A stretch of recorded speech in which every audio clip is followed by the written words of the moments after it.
በደጋዳሞት ፈረስ ቤት ከተማ ልዩ ኦፕሬሽን ሲሰራ በወለጋም ተጋድሎ ዛሬም ቀጥሏል። ዝርዝር ዘገባ አለን። የቤታቸውን አጥር ያላደሱና ግራጫ ቀለም ያልቀቡ የአዲስ አበባ ነዋሪዎች የመብራትና የውሃ አገልግሎት አታገኙ መባላቸው ተናገሩ።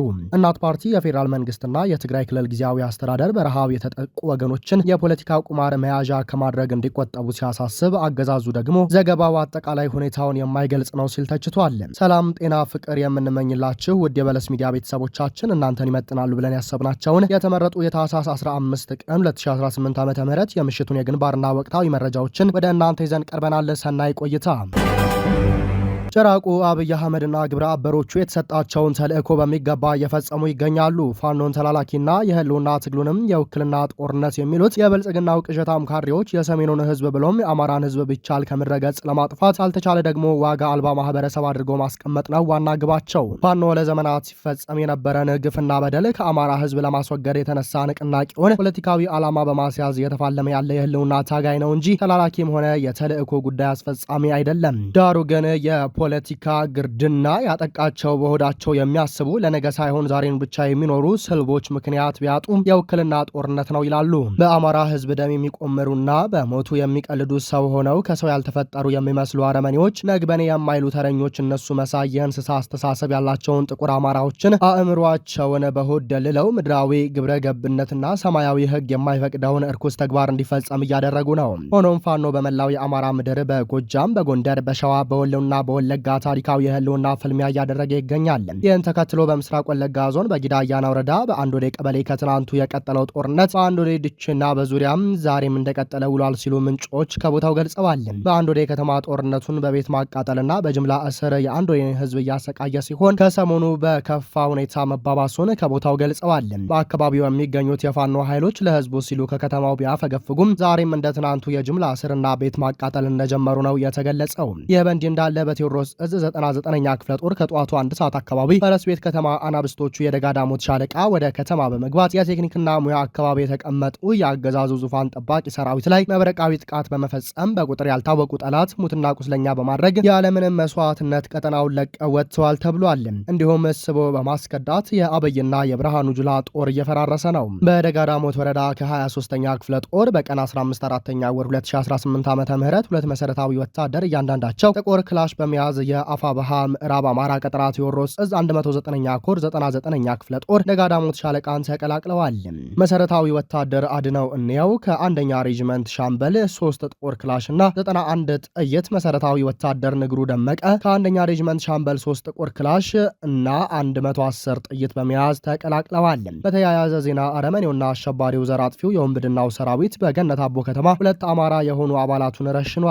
ዛሬ ታህሳስ 15 ቀን 2018 ዓ.ም የ33ኛ ክፍለ ጦር ህዝብ ግንኙነት መምሪያ መረጃውን እንዳጋራን በአፋብሃ 102ኛ ኮር የ33ኛ ክፍለ ጦር በሚያስተዳድረው ቀጠና በገነት አቦ ከተማ የመሸገው አረመኔው አሸባሪ ዘር አጥፊው የወንብድናው ሰራዊት በገነት አቦ ከተማ ሁለት የአማራ አባላቱን በገፍ ረሽኗል ነው የተባለው። አገዛዙ እነዚህን ሁለት አባላት በአደባባይ የረሸነው ከርታቸው ፋኖ ልትቀላቀሉ አስባቸዋል በሚል ምክንያት መሆኑን የውስጥ የመረጃ ምንጮቻችን ያሳወቁም ቢሆንም ለማህበረሰቡ ግን በአስገድዶ መድፈርና በዝርፊያ ወንጀል የተገኘባቸው ናቸው በማለት ለማስተባበል ሞክረዋል። በማቾች ሬንጀር ደፋሪ ዘራፍ የሚል ጽሑፍ ጽፈው ማንም እንዳያነሳቸው በመከልከል አስከሬናቸው በአደባባይ ውሏል።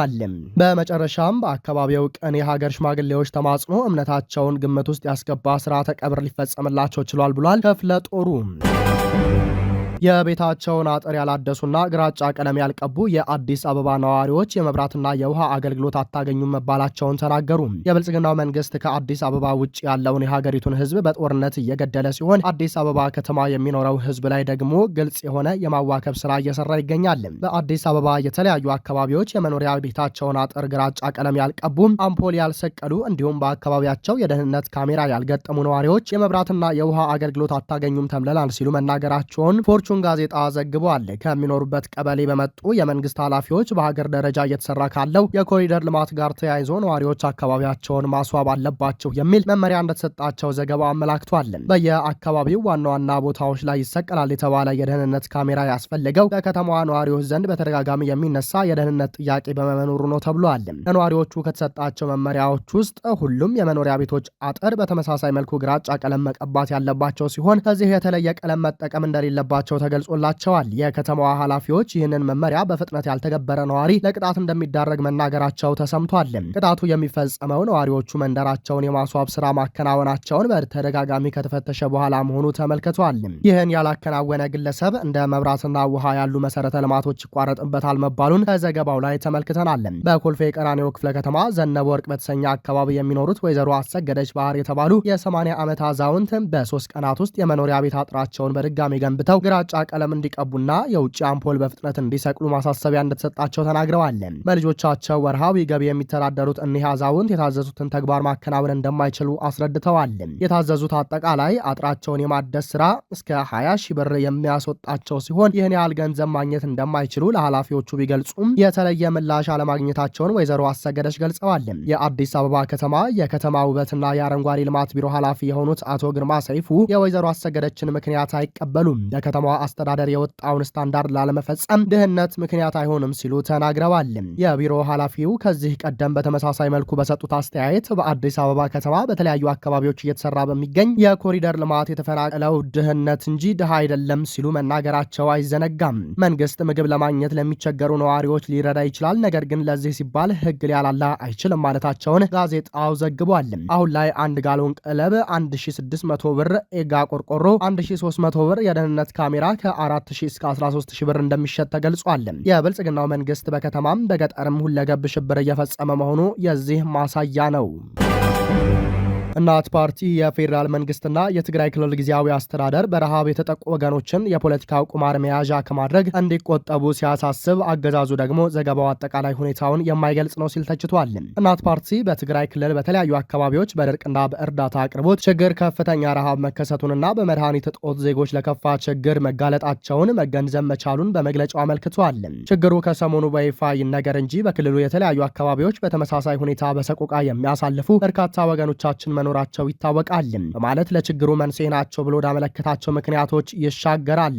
በስደተኞች መጠለያ ያሉ፣ በድርቅ ምክንያት ማምረት ያልቻሉ፣ በአጠቃላይ ክልሉ እጅግ አውዳሚ ከሆነ ጦርነት ማግስት ውስጥ መገኘቱንና መሰል ተፈጥሯዊና ሰው ሰራሽ ምክንያቶች ችግሮች መፈጠራቸውን አይቀሪ በመሆኑ ቅድመ ጥንቃቄና ሰብአዊ ቀውሶች ሲከሰቱ አፋጣኝ መድረሻ የመፍትሄ አማራጮችን ማስቀመጥና ከቁጥጥር ውጭ ከመሆናቸው በፊት መድረስ ሲገባ ነበር ሲልም ወቅሷል።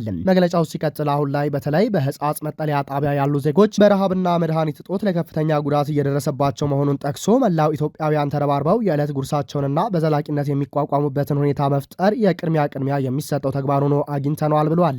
በትግራይ ያለውን እጅግ የባሰበትንና ጊዜ የማይሰጠውን ሁኔታ አነሳን እንጂ ችግሩ በአማራ ክልል ባሉ እንደ ደብረ ብርሃን፣ ጃራ መጠለያ ያሉ ወገኖችም በመኖርና በመሞት መሃል ሆነው ቀናቸውን እንደሚገፉ አስታውቋል። ፓርቲው በመጨረሻ ምክረ ሀሳብ ያላቸውን ነጥቦች ዘርዝሯል። በውጭም በውስጥም ያሉ ኢትዮጵያውያን በሚቻለው አቅም ሁሉ ተረባርቦ በረሃብና መድኃኒት እጦት የሚሰቃዩ ወገኖቻችንን እንዲታደጋቸው በዘላቂነትም እንዲያቋቁማቸው ጥሪ ያቀረበበት ነው። የፌዴራል መንግስትና የክልሉ ጊዜያዊ አስተዳደር እነዚህን ወገኖች የፖለቲካ ቁማር መያዣ ከማድረግ እንዲቆጠቡ፣ እርዳታዎችን በቀናነት እንዲያሳልጡ እንዲሁም ወደ ዳግም ግጭት ከሚገፋ አባባሽ ምክንያቶች እንዲቆጠቡ በአደራ ጭምር አሳስቧል። የፌዴራሉ መንግስት በበኩሉ ዛሬ ባወጣው መግለጫ በትግራይ ክልል ሰሜን ምዕራብ ዞን በህጻጽ ጊዜያዊ መጠለያ ጣቢያ የሚገኙ ዜጎች የሰብአዊ ድጋፍ እንዳልደረሳቸው የሚገልጽ የተሳሳተና የመጠለያ ጣቢያውን አጠቃላይ ሁኔታ የማይገልጽ ነው ሲል ተችቷል።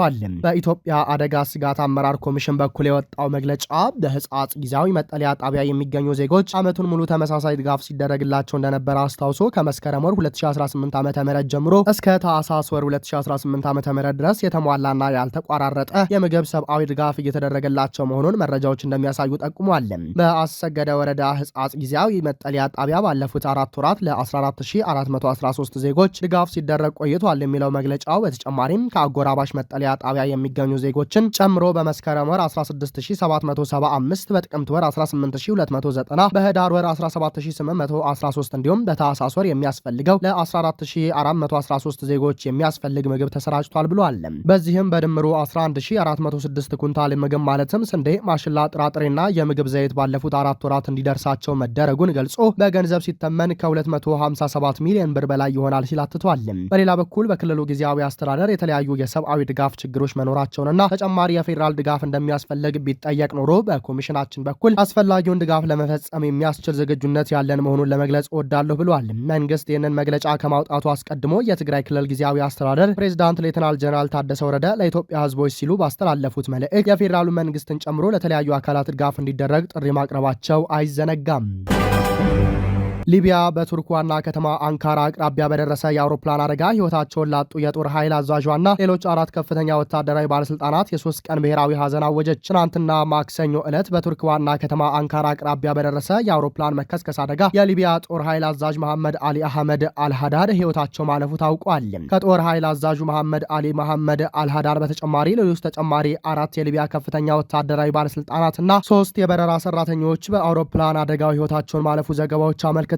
ይህን ተከትሎም የሊቢያ ብሔራዊ አንድነት መንግስት የ3 ቀናት ብሔራዊ ሀዘን አውጇል። ብሔራዊ ሀዘን በታወጀባቸው 3 ቀናት ውስጥ በሁሉም የሀገሪቱ አካባቢዎች ሰንደቅ ዓላማዎች ዝቅ ብለው እንዲውለበለቡ የተወሰነ ሲሆን ሁሉም ክብረ በዓላትና ሌሎች የአደባባይ ትዕይንቶችም ለጊዜው እንዲቆሙ ተወስኗል። መንግስት በጦር ኃይል አዛዥና በሌሎች የጦር ኃይል አባላት ሞት የተሰማውን ጥልቅ ሀዘን ገልጾ ለሟች ቤተሰቦችና የሊቢያ ጦር ኃይል አባላት መጽናናትን ተመኝቷል። የሊቢያ ፕሬዝዳንታዊ መማክርት ኃላፊ መሐመድ መንፊ በኤክስ ገጻቸው ባስተላለፉት መልእክት በሊቢያው የጦር ኃይል አዛዥ መሐመድ አሊ አህመድ አልሃዳድ እና ሌሎች ተጨማሪ 4 የሊቢያ ከፍተኛ ወታደራዊ ባለስልጣናት ሞት በእጅጉ ማዘናቸውን ገልጸው የጦር መሪዎቹ ሞት ለሊቢያ ጦር ሰራዊትና ለመላው ሊቢያውያን ትልቅ ኪሳራ ነው ብለዋል። ለቤተሰቦቻቸውና ለመላው ሊቢያውያንም መጽናናትን ተመኝተዋል። የሊቢያው ጠቅላይ ሚኒስትር አብዱል ሐሚድ ዲባባ በበኩላቸው በፌስቡክ ገጻቸው ባስተላለፉት የሀዘን መግለጫ የጦር አዛዡ ህልፈት የተከሰተው የልዑካን ቡድኑ ወደ ሀገራቸው ሲመለሱ በነበሩበት ወቅት መሆኑን ገልጸው የደረሰው አደጋ ለሀገር ለወታደራዊ ተቋሙና ለመላው የሊቢያ ህዝብ ትልቅ ኪሳራ ነው ብለዋል።